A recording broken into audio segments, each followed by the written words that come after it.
We have already discussed extraocular muscles, their nerve supply, their actions, origin, insertion also you are supposed to know, because anatomy of the eyeball and anatomy of the eye you're supposed to know. You will be asked. We have discussed all these actions, invergences, adductions, everything we've discussed, right? Ocular motility, laws of ocular motility, extremely important. You will be asked. You're supposed to know them by heart. We've discussed already. Binocular single vision, visual development, grades of binocular single vision, advantages. Then we've discussed types of squint, apparent squint, latent squint, and manifest squint. We have already discussed latent squint. We have discovered anyone who's passing comments. Okay, if I catch you, you will not pass.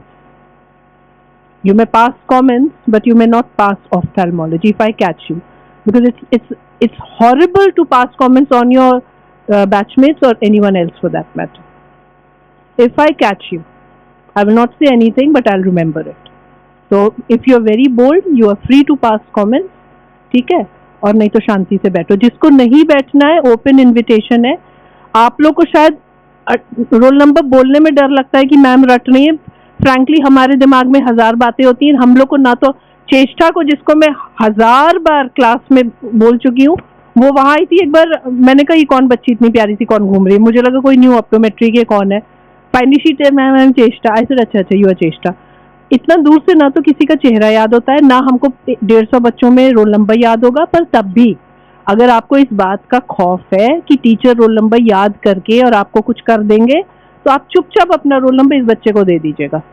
ठीक है ना, आप अपना roll number देके और आप class से बाहर जा सकते हैं. I guarantee you I will give you your attendance. ठीक है, पर क्लास से मेरे सामने जाना है. पहले से दे करके कि हम आए ही नहीं, ऐसे नहीं चलेगा. आप आइए. आपको अगर लग रहा है इतनी खुजली मच रही है कि हमको बात करना ही करना है क्लास में, आप अटेंडेंस दीजिए. आप बाहर जाके बात करिए, हंसिए, मजाक करिए, जोक्स मारिए, जो करना है बाहर जाके करिए. क्लास में आप लोग को शांति से बैठना है.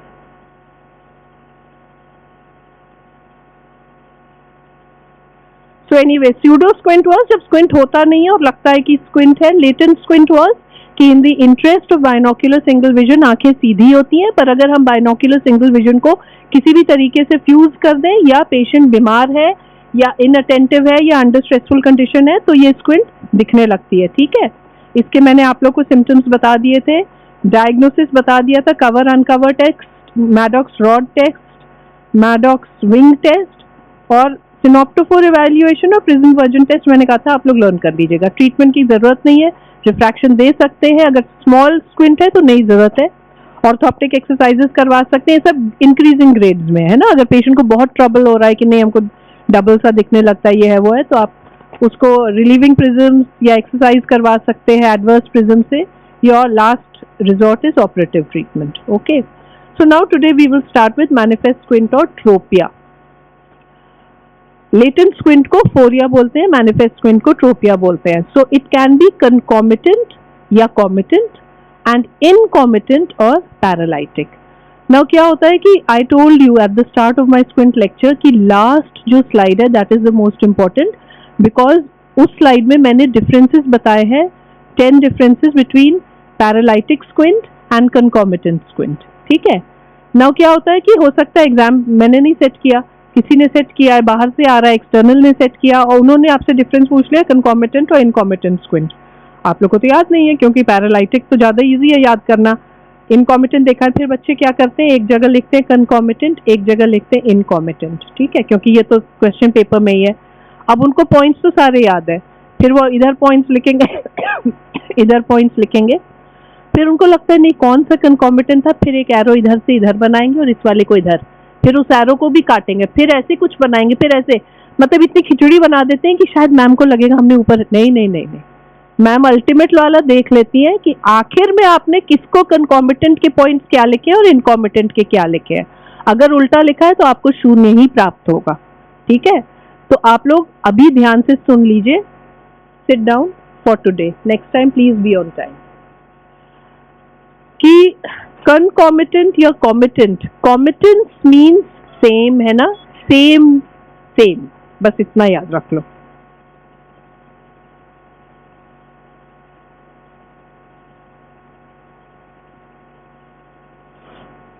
So comitance and incomitant means not safe. इतना बस तुम लोग याद रख लो कम से कम. All right. So deviation remains the same in all directions of gaze. I है deviated, लेकिन किधर भी देख रहा है पेशेंट वो deviation होता ही है. Incomitant या paralytic squint में deviation changes with different directions of gaze. ठीक है. Comitance या concomitance means same. Okay. So we will first study paralytic or incomitant squint because it is easy to understand. Now paralytic squint, as the name suggests, कोई ना कोई muscle जो आंख को घुमा रही है वो पैरालाइज्ड है. कितनी मसल्स आंख को घुमाती हैं? 6. Very good. थर्ड नर्व अगर पैरालिसिस है तो कौन कौन सी एक्स्ट्रा ऑक्यूलर मसल्स पैरालाइज हो जाएंगी? सुपीरियर रेक्टस, सुपीरियर ओब्लिक तो बिल्कुल भी नहीं. इंफीरियर रेक्टस, सुपीरियर ओब्लिक तो बिल्कुल भी नहीं. Inferior oblique and medial rectus. तो थर्ड नर्व का अगर टोटल पैरालिसिस है तो ये 4 मसल्स तो चली ही जाएंगी. Medial rectus, superior rectus, inferior rectus and inferior oblique. कौन सी 2 बच जाएंगी? Superior oblique and lateral rectus, क्योंकि आप लोग को बताया LR6, SO4 and rest all by third nerve. LR6 means lateral rectus is supplied by 6th nerve. 6th कौन सी nerve होती है? एब्ड्यूसेंस अगर पैरालाइज्ड है तो पेशेंट, अगर राइट आई की एब्ड्यूसेंस पैरालाइज्ड है तो पेशेंट आई को क्या नहीं कर पाएगा? उसको क्या कहते हैं आउटवर्ड टर्निंग को? एक्सटर्नल रोटेशन तो ये होता है अबडक्शन. अबडक्ट नहीं कर पाएगा, है ना. सो बहुत ही इजी है क्योंकि एक तो लैटरल रेक्टस का एक्शन भी एक ही है, सिर्फ अबडक्शन. उसमें और कोई टर्शरी और सेकेंडरी एक्शंस ही नहीं है. एक्सटॉर्शन, इंटॉर्शन या अबडक्शन, ये तो है ही. खैर अबडक्शन, एलिवेशन, डिप्रेशन है ही नहीं, है ना. सिर्फ अबडक्शन है. तो अगर अब पेशेंट इधर घुमा ले रहा, इधर घुमा ले रहा, इधर घुमा ले रहा, इधर घुमाने को आप कह रहे हैं तो ये वाली आंख तो घूम जा रही है और इसको नहीं घुमा पा रही है, आप ही को देख रही है. तो यू नो कि इस आंख की कौन सी मसल चली गई है? कौन सी मसल चली? Lateral rectus. कौन सी नर्व गई है? 6th नर्व गई है. ठीक है. फोर्थ नर्व अगर गई है तो पेशेंट आंख को कहाँ नहीं घुमा पाएगा? कौन एलिवेशन बोल रहा था? सुपीरियर ओब्लिक है ना. ये मैंने पहले ही बोला है कि ओब्लिक्स में ध्यान देना. सुपीरियर ओब्लिक डिप्रेशन कराता है. डिप्रेशन नहीं, लेकिन डिप्रेशन और पर्टिकुलर होके तुम लोग बता सकते हो. मैंने तुम लोग को very good, but you are a PG student, so I'm discarding your answer. Anyone else? Anyone else can tell me? अगर सुपीरियर ओब्लिक का हम एकदम पर्टिकुलर बोले कि हम डिप्रेशन ही नहीं और पर्टिकुलर बोले, तुम कौन हो भाई? इसी क्लास के स्टूडेंट हो? मैंने तुमको आज तक नहीं देखा है, पर कह रहा. Anyway, welcome. Please stand here. I decided to open my hair and come today, so you decided the same thing. Eh? Copycat? Cheating? Go and sit down, all of you.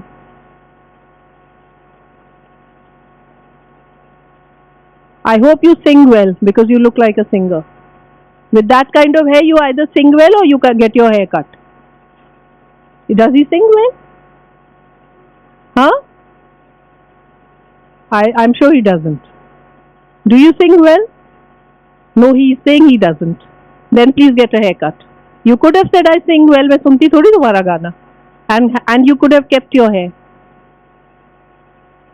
कोई बताएगा मुझे अगर सुपीरियर ओब्लिक गई है तो exactly आंख किधर नहीं हिल पाएगी? अगर फोर्थ नर्व किसी की आइसोलेटेड फोर्थ, देखो आइसोलेटेड फोर्थ नर्व पर कौन सी आंख का बता रहे हो? करेक्ट, 2 बच्चों ने बता दिया है, जय शुभ ने और एनीवन एल्स? कौन सा एक्शन एकदम खत्म हो? दोनों आंख की अगर सुपीरियर ऑब्लिक चली गई है, हो ही नहीं सकता कि दोनों साइड का फोर्स नर्व चला जाए, बट हो भी सकता है। दोनों आंख की अगर सुपीरियर ऑब्लिक चली गई है तो पेशेंट को क्या कौन से एक्शंस करने में दिक्कत होगी? Very good. हाँ, तो कौन सा एक्शन होता है जब हम, हाँ ठीक है, तो एक्शन क्या होगा? मैंने तुम लोग को बताया था ऑब्लिक्स का हमेशा एक्शन ऐसे होता है, अगर हम एक ही एक्शन माने तो ऐसे होता है, याद करने के लिए बताया था, ठीक है ना? बट एक्चुअली तो सुपीरियर ऑब्लिक का दोनों का एक्शन इधर होगा। जो बच्चों ने मुझे बता दिया दे शोड दिस डायरेक्शन। सो अगर हम ऐसे देख लें, सीढ़ी उतरने में हम लोग को पता नहीं चलता है, हम जब सीढ़ी उतरते हैं तो हमारी आईज का डायरेक्शन यही होता है। पढ़ रहे हैं तो हमारी आईज का डायरेक्शन यही होता है, ठीक है? तो पेशेंट को इन्हीं सब में प्रॉब्लम आएगी, सीढ़ी उतरने में, पढ़ने में सुपीरियर ऑब्लिक गई है। Okay, now let us first quickly go through the causes of paralytic squint. Concept बहुत सिंपल है, या तो वो मसल डैमेज हो गई है, डायरेक्ट ट्रॉमा हुआ, डायरेक्टली मायोपैथी हो गई, कुछ हो गया, या मसल को जो नर्व सप्लाई कर रही है वो डैमेज हो गई है, न्यूक्लियर लीजन है या नर्व का लीजन है, यही है। इसके आगे आप लोग को रटना है, तो प्लीज रट लीजिएगा इसको। सो ड्यू टू पैरालिसिस और impaired एक्शन ऑफ वन और मोर एक्स्ट्रा, एक्चुअली वन और मोर एक्स्ट्राओक्युलर मसल्स क्यों लिखा जा रहा है? कभी भी ना आइसोलेटेड लैटरल रेक्टस पैल्सी बहुत मिलती है। बताएं किस केस में मिलती है? डायबिटिक्स में। डायबिटिक्स में आइसोलेटेड लैटरल रेक्टस पैरालिसिस बहुत मिलती है। They come with diplopia, uncontrolled diabetics 55-60 year old, they suddenly come with diplopia, एक आंख घूम नहीं रही, ठीक है? बट अदरवाइज बिकॉज ये नर्व जहां भी होती है ना, दे ट्रैवल ऑलमोस्ट टुगेदर। अगर आप लोग कैविनस साइनस पढ़ें तो कैविनस साइनस में भी ये बहुत आसपास ही होती है। अगर आप लोग को याद है, एक वॉल में जा रही होती है, शायद 6th 4th और 3rd भी ऊपर आसपास ही रहती है। फिर आई का ऑर्बिट में जहाँ पे ऑर्बिटल एपेक्स है, वहां पे भी ये सब आसपास होती हैं सारी नर्व, ठीक है? तो डैमेज एक अकेले हो जाए किसी चीज से नहीं, जनरली सारी थोड़ी बहुत हो जाती है, बट नहीं, हमको आइसोलेटेड नर्व पैरालिसिस भी मिलता है। थर्ड नर्व पैरालिसिस से जो 4 मसल्स है वो तो अफेक्ट हो ही जाएंगी। कोई और मसल है जो अफेक्ट होगी आई से related? LPS, very good. Levator, तो क्या हो जाएगा पेशेंट को? टोसिस। तो याद रखना कि अगर पेशेंट टोसिस का आ रहा है और अभी उसको हो गया है तो उसका ऑक्यूलर मूवमेंट चेक कर लो, अगर वो भी सुपीरियर में नहीं जा रही है ठीक से, मीडियल नहीं जा रही है आंख ठीक से, तो थर्ड नर्व पैरालिसिस है। कोई और मसल है आंख की जो थर्ड नर्व पैरालिसिस में अफेक्ट हो सकती है? आंख की मसल, इन सब के अलावा आंख के अंदर मसल्स होती हैं, आंख के अंदर होती है कोई मसल? हाँ कि ना? Very good. किस, तुमने बोला है? कौन बोल रहा है? वो खुद क्यों नहीं बोल रहा है कि मैंने बोला है? स्फिंक्टर। कौन बोल रहा है? नहीं बताएंगे। तुमने बोला है? किस, तुमने बोला है?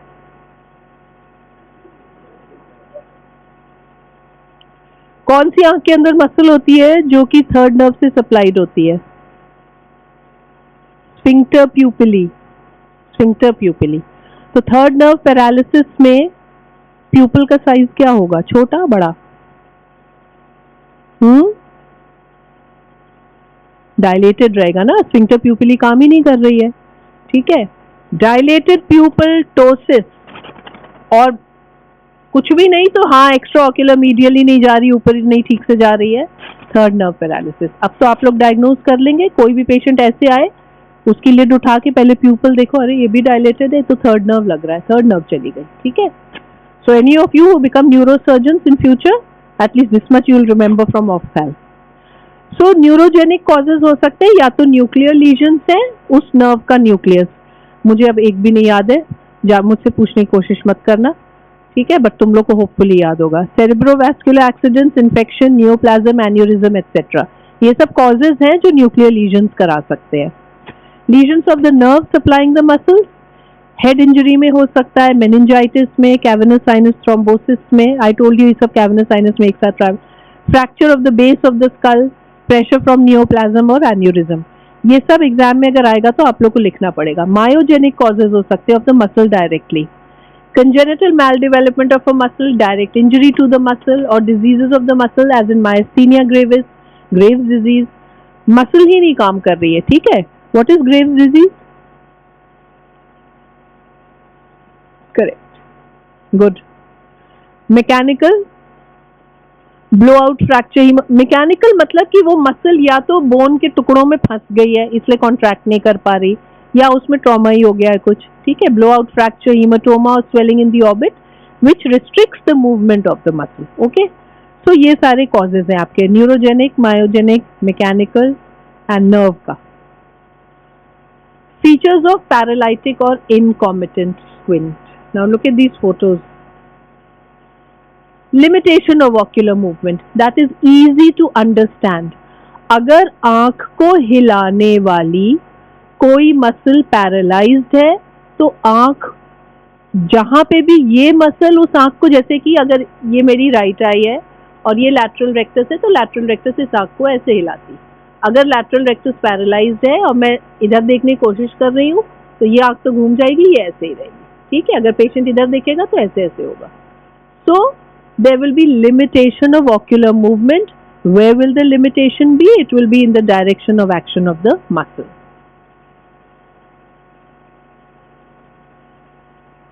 Compensatory head and chin position. If you notice, this girl has kept her head like this, little bit like this, ठीक है। Why is there compensatory head and chin position? And chin position भी लोग ऐसे रखते हैं या ऐसे रखेंगे, ऐसे करके, है ना। So it is not just the head position, it is also the chin tilt. So can anyone tell me क्यों compensatory head position and chin position होता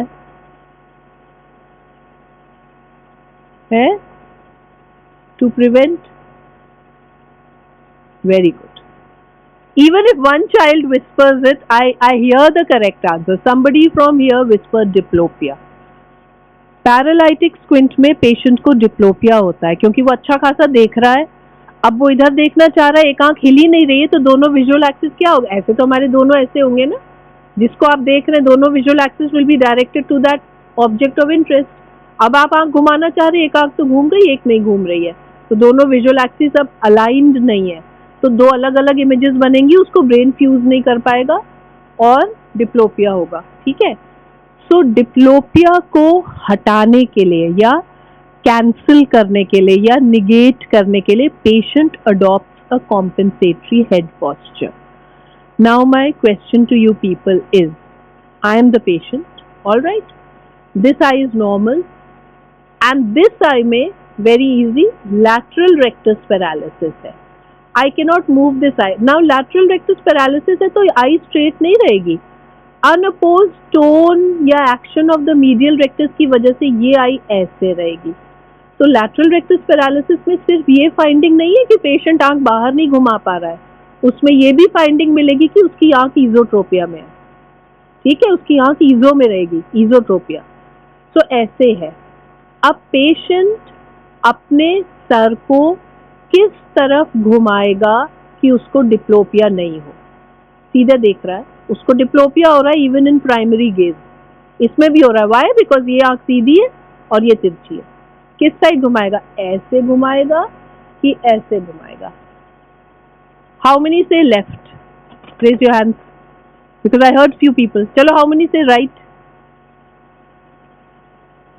देखिए देखिए अच्छे से उठाओ, I am counting because then the rest are saying left, है ना।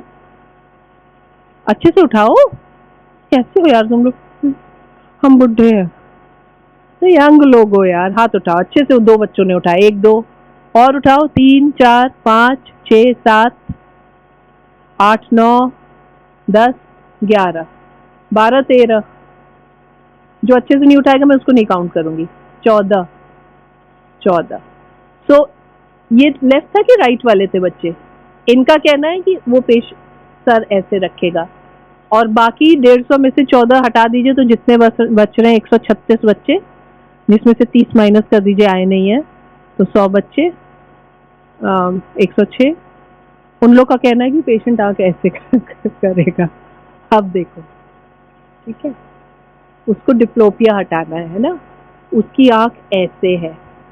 अब उसने ऐसे करके देखने की कोशिश की, इस आंख को तो हिला लेगा इधर वो।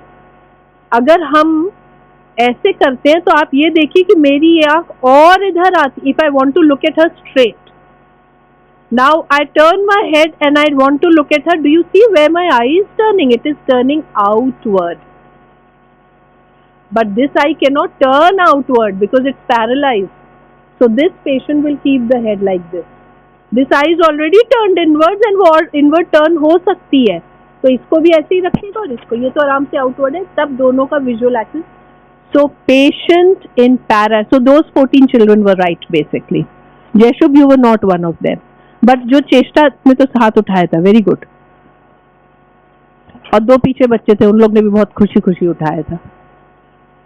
So the head is turned in the direction of action of the paralyzed muscle. अगर lateral rectus का डायरेक्शन ये था तो हेड भी इसी साइड टर्न. lateral rectus का ये है ना, तो हेड भी ऐसे ही टर्न होगा. ठीक है, रिमेंबर दिस, पीजी के एग्जाम में आता है. Head tilt. हेड टिल्ट इन साइक्लो वर्टिकल मसल पैल्सी. जो मसल्स में ये एक्सटॉर्शन इंटॉर्शन टाइप का होता है उनमें हेड टिल्ट भी देखा जाता है. चिन टर्न, हेड टिल्ट, ये सब. ठीक है. सो अगर आइसोलेटेड कोई मसल बोले तो आइसोलेटेड एक ही हो सकती है, सुपीरियर ऑब्लिक, जो अकेले से, क्योंकि उसकी नर्व सप्लाई अलग है ना, वो अकेले हो सकती है पैरालाइज, तो सुपीरियर ऑब्लिक पैल्सी में. तो ये जो हेड टिल्ट है, तुम लोग को पता होगा कि कुछ लोग को स्टर्नोक्लीडोमास्टॉइड कॉन्ट्रैक्ट हो जाती है और उसको टॉर्टिकोलिस बोलते हैं. उनका सर ही ऐसे हो जाता है. देखा है ऐसे पेशेंट? तुम लोग ने कुछ नहीं देखा है लाइफ में ना, है? नहीं देखा किसी को ओक्यूलर टॉर्टिकोलिस? हम लोग को कभी कभी टेम्पररी वाला हो जाता है ऐसे ना, सर ही नहीं हिला पा रहे. हाँ बताओ, नहीं दर्द हो रही है, नहीं हुआ है किसी को?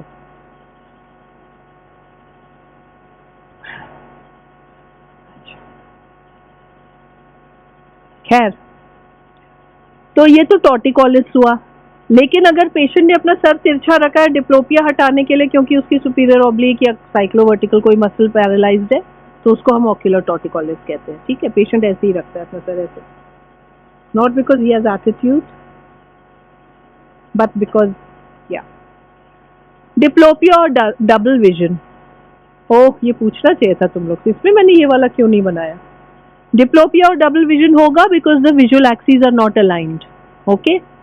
It is maximum when eyes are turned in the direction of action of the muscle. मतलब पेशेंट को यहाँ भी डिप्लोपिया होगा. कैसे हम देखते हैं? उसको कोई भी दिखाएंगे, उससे पूछते हैं आपको कितना दूर दिख रहा है. एक्चुअली डिप्लोपिया कैसे चेक करते हैं? रेड और ग्रीन ग्लासेस पहना देते हैं. रेड और ग्रीन ग्लासेस पहना देते हैं और उसको स्ट्रीक लाइट एक दिखाते हैं, स्ट्रीक. ठीक है. Why did I even think that I will teach you people false projection? Anyway, तो वो उसको राइट आई से रेड स्ट्रीक दिखेगी और ग्रीन आई से ग्रीन स्ट्रीक. अगर उसको कोई डिप्लोपिया नहीं, दोनों ओवरलैप करेंगे. ठीक है.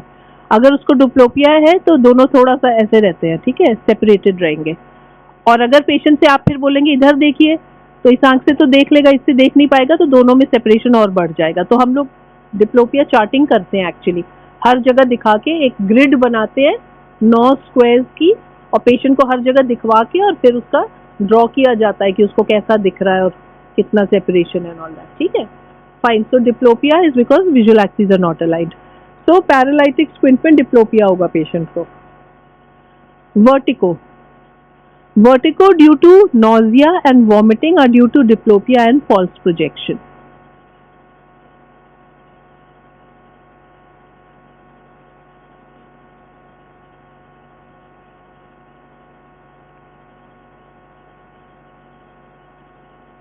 Yeah, I can't tell you this.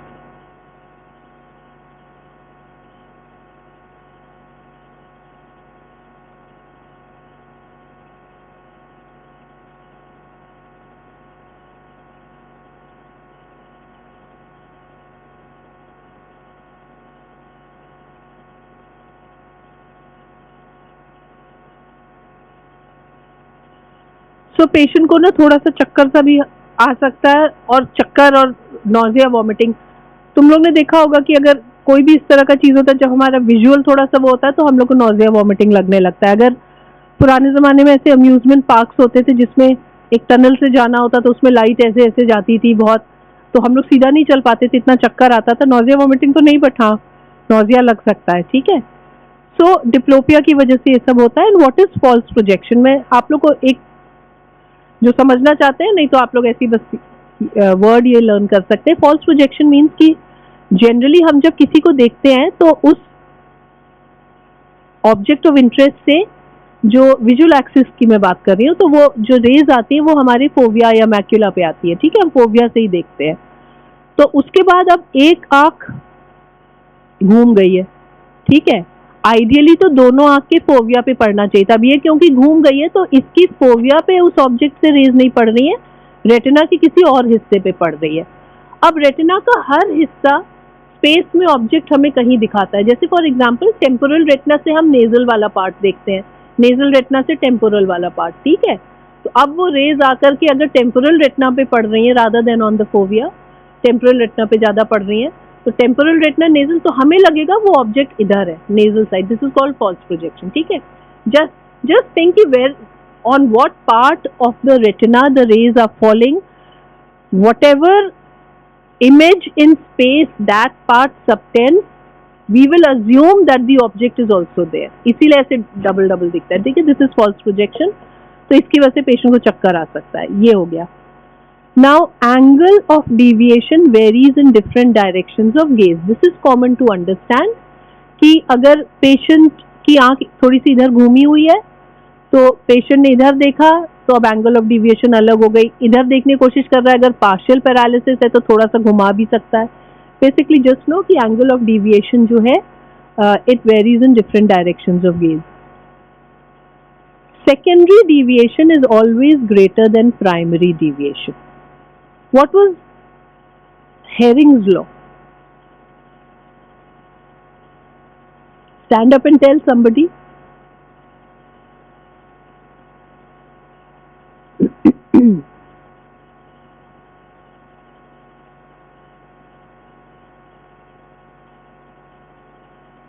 There were few children who came to give me viva. Where are they? Are they in the class today or not? तुम सौरभ हो?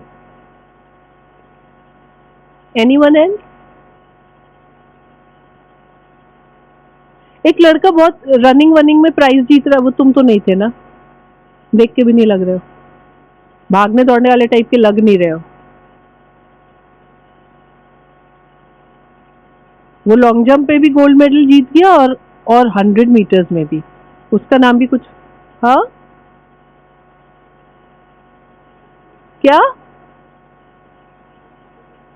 मालूम है? तुम लोग के बैच 2020 से है, 18 से सीनियर बैच से है। क्या कह रहे तुम लोग? कभी हारा नहीं है, कभी लेट नहीं आता होगा क्लास। सोचो जो बच्चा इतना फास्ट भागे, कितना भी लेट चलेगा पहुंच ही जाएगा। नहीं, इट इज क्रेडिट कि इतने सारे कॉलेजेस में 100 मीटर जीत जाना, बाप रे। हाँ क्या है भाई हेरिंग्स लॉ? तुम लोग नोट्स भी नहीं लेते हो ना? हेरिंग्स लॉ बताओ भाई कोई। What is Hering's law? Because if you don't know Hering's law, then I will not even tell. I'll just say तुम लोग इसको रट लो, क्या फायदा बताने का जब पीछे का याद ही नहीं है तुम लोग। हेरिंग्स लॉ क्या है भाई? कोई बच्चा पढ़ के ही बताए, लेकिन बताए मुझे। खड़े हो जाओ बेटा। What's your name? ललिता, ठीक है। There was one student in Moradabad when I was teaching. Her name was Lalita. She used to sit here and continuously answer wrong. She was a big favorite of mine because she was so happy in my class always. But खूब बोलती थी वो, खूब गलत। सब बच्चे उससे खूब मतलब वो होते थे। When I was leaving, that she specially brought one cake for me. So anyway, so Lalita, I'm happy to see another Lalita sitting rather in front and answering. बताओ बेटा बताओ, कुछ पढ़ रही थी ना? पढ़ के ही बताओ भाई। तुम नहीं बता रही थी, तो बताओ।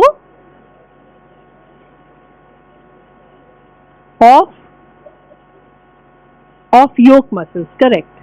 Hering's law states there is equal and simultaneous elevation of the yoke muscles. बैठ जाओ, ठीक है। राइट लैटरल रेक्टस की योक मसल कौन सी है? लेफ्ट मीडियल रेक्टस, ठीक है, गुड। लेफ्ट मीडियल रेक्टस, ठीक है। Yoke muscles are those muscles which help in version और साइमल्टेनियस आई मूवमेंट्स। दोनों आंख में एक एक होगी, तो राइट लैटरल रेक्टस की लेफ्ट मीडियल रेक्टस है। अब equal and simultaneous innovation flows in yoke muscles, ठीक है। तो क्या होता है कि सपोजिंग एक पेशेंट को पैरालिसिस है लैटरल रेक्टस का, अब ब्रेन कोशिश, पैरालिसिस बोल रही हूँ मैं, है ना, टोटल पैरालिसिस भी हो, तो ब्रेन कोशिश करता है कि इसकी इस आंख को मूव कराए किसी तरह, मतलब इसमें दे ज्यादा इनोवेशन की ये काम करे ये वाली लैटरल रेक्टस, तो ब्रेन इसमें बहुत ज्यादा इनोवेशन भेजेगा, और वही equal and simultaneous innervation will also go to the medial rectus. पर मीडियल रेक्टस तो नॉर्मल है, तो मीडियल रेक्टस बहुत ज्यादा घूम जाएगी, ठीक है। ये हम कैसे देखते हैं? What is primary deviation? ये तुम लोग लिख लो। Primary deviation is the deviation of the squinting eye.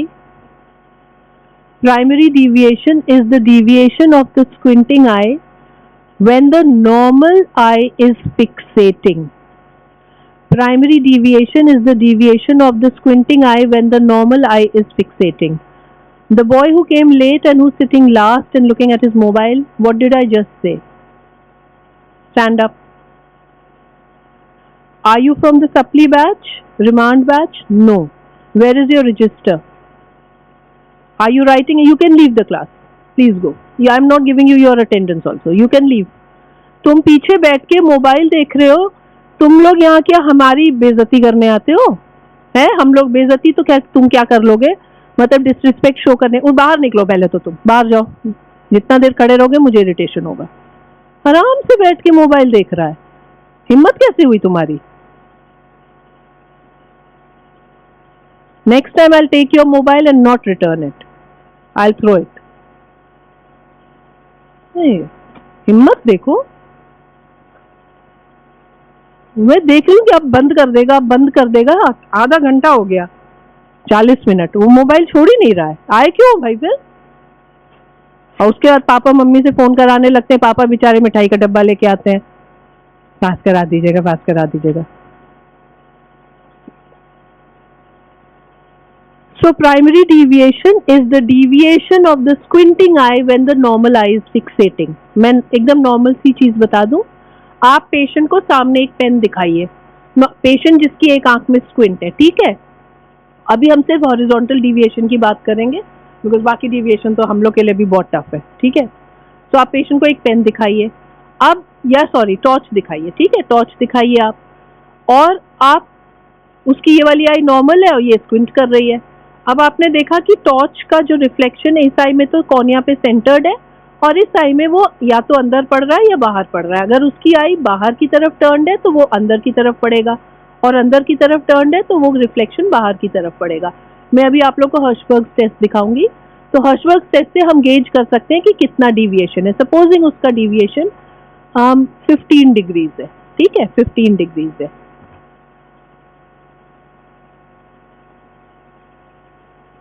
अब हम क्या करते हैं, ठीक है, अब हम क्या करते हैं कि पेशेंट की नॉर्मल आई को ब्लॉक कर देते हैं और उसको बोलते हैं कि आप इससे फिक्सेट करिए, आप अपनी अब नॉर्मल आई, तो वो हिला थोड़ा पा रहा है तो कोशिश करेगा, नहीं हिला पा रहा है तब भी जो भी है उसको इसमें बहुत ज़्यादा इनोवेशन जाएगा, ठीक है। और आप अगर ये हटाएंगे तो आप देखेंगे कि जो आई थी ये बहुत ज़्यादा टर्न हो गई है, जो secondary. So secondary deviation is the deviation of the normal eye.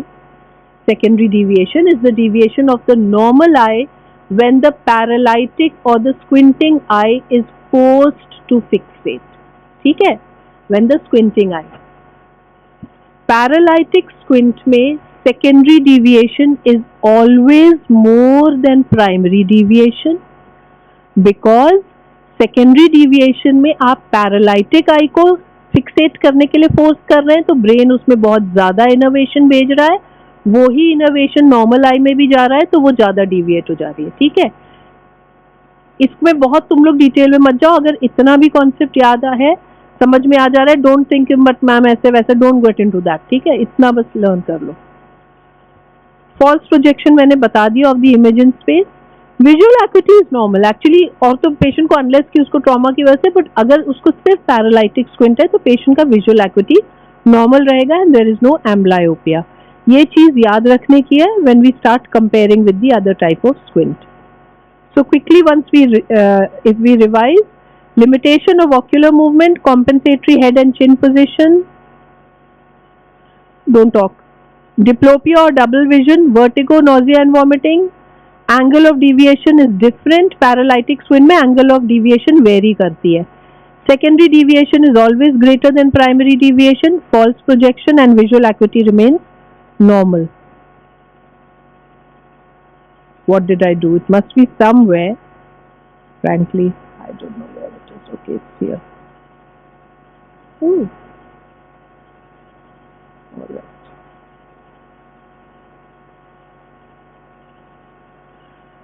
Ha.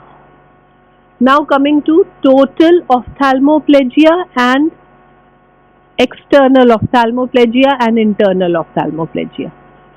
आई में कितनी मसल्स होती हैं टोटल बताइए आप लोग मुझे। 8। वेरी गुड, जिसने भी बोला 8 एकदम करेक्ट है। कौन कौन सी होती हैं?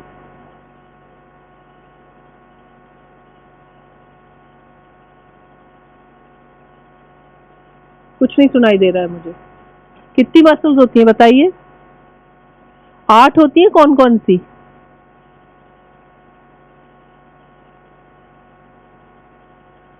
हर्षित हो? हाँ, खड़े हो। My husband praised your debate a lot. He said you were very good, but towards the end you faltered a little bit. But you were very good and you had a very good style of वो. So anyway, that's good. So हाँ बताइए हर्षित जी।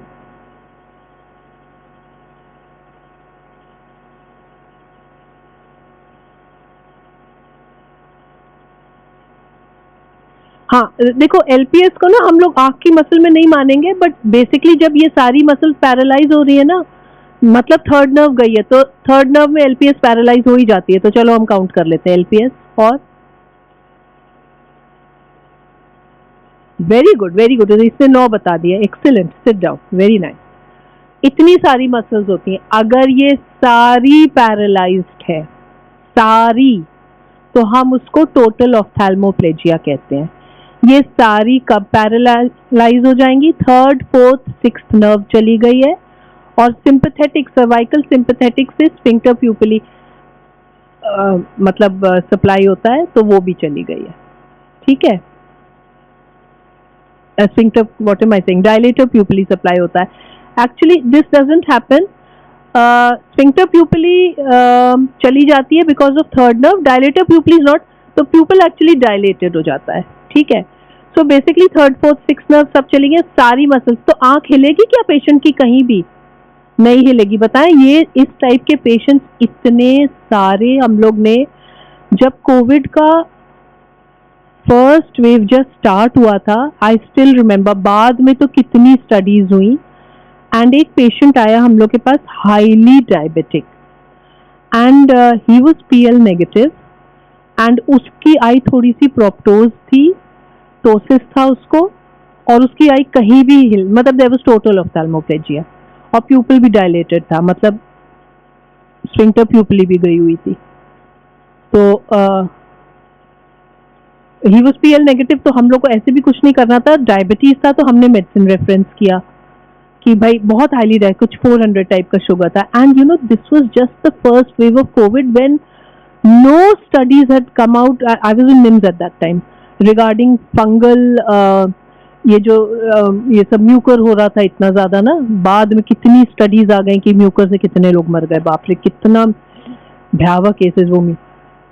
From medicine he was referred to endocrinology, and endocrinologist was ki like ma'am I said ki nahi, he does have proptosis or something, we can definitely हम लोग antibiotic वगैरह चलाएंगे, but vision, he is now PL negative, so vision तो क्या cause हो सकता है? I said it could be diabetes also, definitely it could be one of the causes. He was not giving any history of having suffered from COVID also. wheelchair पे आया था. And then मेरे पास ENT के HOD आए एक दिन के अंदर शायद, ही सेइंग कि वो जो है ये उसको हाँ मैक्सिलरी साइनोसाइटिस पूरा निकला. होता क्या है कि मैक्सिला में इन्फेक्शन हो जाता है इनवेरेबली. मैं आप लोग को ऑर्बिटल सेल्यूलाइटिस का बता रही हूँ, आप लोग को शायद सर ने पढ़ाया होगा. मैक्सिला में इन्फेक्शन होता है, जब तक मैक्सिला में इन्फेक्शन होता है वो बाहर से नहीं दिखता क्योंकि वो हड्डी के अंदर है. पेशेंट बहुत फेब्राइल है, उसको इन्फेक्शन है, उसको सब इन्फेक्शन के साइन से पस से भरा हुआ है, कुछ नहीं होता है. ठीक है, ENT वाले CT करा लेते हैं, वो देख लेते हैं मैक्सिला में इन्फेक्शन है. Ideally they should drain it ना, पता नहीं क्या करते रहते हैं वो लोग. उसके बाद वो धीरे धीरे मैक्सिला से ऑर्बिट में आता है. जैसे ही वो ऑर्बिट में आता है आई प्रोप्टोज हो जाती है और इतनी भयानक लगने लगती है, आई प्रोप्टोज हो जाती है. उसके बाद वो पेशेंट, ऑब्वियसली पेशेंट बेचारे को क्या पता, पेशेंट उसके अटेंडेंट सब आ जाते हैं, आप एडमिट करिए, हम एडमिट कर लेंगे, हम मैक्सिमम क्या सिस्टमिक एंटीबायोटिक चलाएंगे, बट इन्फेक्शन का नीडस तो ENT वाले ही देखेंगे ना, हम कैसे देख लें. When I was in Moradabad we had a case like this. ENT said no, we will operate but we will not admit. मतलब एडमिट हम करें, अगर वो मर गया तो हम बनाए उसका, जिसको हमको कुछ लेना देना नहीं है. वो स्टार्ट इन्फेक्शन यहाँ हुआ यहाँ की वजह से, लेकिन वो ऑपरेट भी करेंगे. हमारे वार्ड स्टाफ को तो GA के पेशेंट को फ्रैंकली बहुत ज्यादा डील करना भी नहीं आता, क्योंकि हम लोग के 99% सर्जरीज लोकल होते हैं. हम लोग तो GA में हार्डली मतलब 3 महीने में एक केस करते होंगे, और ENT वाले जो डेली GA में मतलब एडमिट नहीं कर रहे थे. फिर क्या क्या मतलब अब मैं क्या बताऊं, बहुत ही होता है. So anyway, it is so, I mean if an eye goes into proptosis, I won't mention the college, neurology, neurosurgery, medicine and endocrinology and ENT, all these, ENT तो चलो हम लोग जैसा, बाकी सब तो सुपर स्पेशलिस्ट है. nobody admitted that patient. highly diabetic, proptosed eye, infection here. ये मैं उस पेशेंट की तो मैं जनरल बता रही हूँ, they will not admit. आप उसको बेचारे, आप हम हाई वाले हम लोग तो इन्फेक्शन से भी डील नहीं करते उतना. हमारी एक कैविनस साइनस थ्रोम्बोसिस छोड़ दो, तुम लोग ने आज तक कौन सा इन्फेक्शन पढ़ा है? कॉर्नियल अल्सर पढ़ा है, उसमें भी हम टॉपिकल देते रहते हैं. फ्रैंकली अगर मुझे कोई बहुत बोल दे कि आप बहुत हायर ओरल एंटीबायोटिक्स और सिस्टमिक बताइए, इमीपेनेम टाइप की, और वो I will not even be very confident about this. हम लोग करते ही नहीं है ना. मतलब हमने आई लिया क्यों अगर हमें ये सब करना था, और क्या. और जो लोग डेली करते हैं दे विल नॉट एडमिट. वो पेशेंट आई में मैं क्या बताऊं. And like neurosurgery, neurology will say no focal neurological deficit, बस हो गया. Anyway, so that is in fact आई में नहीं किया, बस एक थोड़ा सा प्रोप्टोसिस ही वाला लोचा है, बाकी तो आई कूल है. Anyway, so what was I talking about, मैं भूल गई. हाँ, ये जो पेशेंट था टोटल ऑफ्थेल्मो, फिर ENT के HOD आए मेरे पास, वेरी नाइस पर्सन दो फ्रैंकली. ये वाले बहुत अच्छे थे. यहाँ निम्स का जो ENT था ना वो बहुत अच्छा था. तो वो आए बोलते मैम देखिए वो मुझसे कह रहे हैं ऑपरेट करने को, और इसको तो इसका ब्लड शुगर कुछ 400 था या 380 था, कुछ था, इतना ज्यादा है, मैं कैसे कर दूं, मर जाएगा पेशेंट, ये है वो है. मैंने कहा वो कह रहे हैं अगर, अच्छा वो मैनेजमेंट से बहुत क्लोज है, वो मैनेजमेंट के पास चले गए कि नहीं उनको करना ही है, मैनेजमेंट ने भी कहा. मैंने कहा आप बोल दीजिए ठीक है कि वो आपको मतलब रिटर्न में दे दे कि काइंडली ऑपरेट दिस पेशेंट, भाई रिस्पॉन्सिबिलिटी उनकी है. नहीं मैडम, ऑब्वियसली आप कुछ भी बोल लीजिए, रिस्पॉन्सिबिलिटी ऑपरेटिंग सर्जन की होती है. आज एक पेशेंट था, वो कैसे कैसे होकर के OT पहुंच गया, एक्सपल्सिव हेमरेज हो गया, मैं ऑपरेट कर रही थी. तो अल्टीमेटली उसके सारे क्या उसको कहते हैं, कल उसके सारे अटेंडेंट से सबसे मुझे काउंसिल करना पड़ेगा. दो फ्रैंकली उसको एडमिट करने में कहीं I was nowhere involve, but चलो जो भी है, होता है ये सब ऑपरेशन में. He did mention one line दो, ही सेड मैम उसका नोज में मैंने स्पेकुलम डाल के देखा, एकदम ब्लैक टाइप का कुछ दिख रहा था, बट देन लेटर ऑन ही सेड नहीं. देन उन्होंने कुछ छोटा सा प्रोसीजर किया एंड ही सेड हाँ ये वो. I don't know what happened to that patient, but मुझे एक उनकी वो लाइन याद है, ही सेड कुछ ब्लैक उनको दिख रहा था. And then after I think 1-2 weeks similar patient came, total ophthalmoplegia, proptos, diatosis, highly diabetic, ये भी PL नेगेटिव था, सेम चक्कर हुआ. फिर ENT वालों ने तो खैर पता नहीं क्या किया, मुझे नहीं मालूम. एंडोक्रिनोलॉजिस्ट बेचारे देख रहे थे, बिकॉज जब शुगर ज्यादा हो जाता है तो उनके पास चला जाता है. 2 केसेस आए और हम लोग ने थोड़ा इस बार डिस्कस किया, क्योंकि वो हमारे पास, तो हम लोग बहुत सारी चीजें सोच रहे थे. टोलोसा हंस सिंड्रोम हो गया, ऑर्बिटल एपेक्स सिंड्रोम हो गया, क्या हो गया उसको, मतलब क्यों ऐसा हो रहा है. 2 पेशेंट आ गए थे इतना जल्दी जल्दी. बाद में जब बाढ़ आई म्यूकर की, तो ये डायबिटिक्स में जिनको कोविड हुआ था, ये म्यूकर, कितने पेशेंट का तुम लोग ने एक बार फोटो किसी ने डाल दी थी, बाप रे, एग्जैंटरेशन कितनों का हुआ है, कितनों का, मतलब कितने मर गए म्यूकर की वजह से, कोविड से बच गए इससे. मतलब म्यूकर में कोई क्या करेगा. म्यूकर, रिमेंबर, फंगल इन्फेक्शन को ना ट्रीट करना is very difficult anywhere in the body, anywhere. If you are very healthy, I saw a young boy like you people, young boy, उसको सिवियर फंगल इन्फेक्शन था. वो बेचारा शुरू में हमारे, मैंने शायद क्लास में एक बार मेंशन भी किया था, हमारे पास आता था, वो बैठा रहता था, मतलब वो ऐसे चल के आता था, वो बैठता था, लगता था बेचारा. हमारे पास क्यों भेजा जाता था, क्योंकि उसको शायद थोड़ा सा प्रोप्टोसिस भी हो रहा था. तो हम लोग शायद सर जीसी गुप्ता सर देख रहे थे, तो वो शायद उसको लगा रहे थे ब्लॉक में, मतलब लगा रहे, ब्लॉक कह रही हूँ मैं, पेरीबल्बल लगा रहे थे हम लोग उसको, एंटी फंगल, और उसको सारी एंटी फंगल चल रही थी. थोड़े दिन के बाद बेचारा वो 21 साल का बच्चा, वो इसमें स्ट्रेचर पे आने लगा. थोड़ी देर के बाद उसका कॉन्शियसनेस भी नहीं था.